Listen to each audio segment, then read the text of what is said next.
On this edition of the Current Account, we're looking at UK house prices. Britain's housing market is recovering, but is a new property bubble being blown? A report by Nationwide said the average price of a house had risen by 9.2% between the first quarter of 2013 and the opening 3 months of 2014. In cash terms, the average UK price is over £178,000. What's more, March is the third consecutive month that house prices were rising in all regions. So why are house prices rising? Well, the government has made mortgages cheaper through its Help to Buy scheme. And the economy is recovering, so banks are more willing to lend and consumers are in a better position to borrow. These factors drive up demand, but the supply of homes in the UK can't cope. We're simply not building enough property.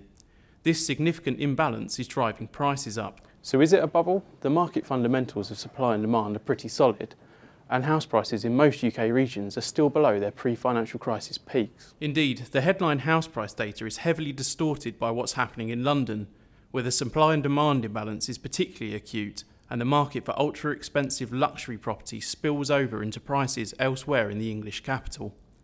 Nationwide said London's average house price rose by over 18% from 2013 to 2014, to more than £360,000.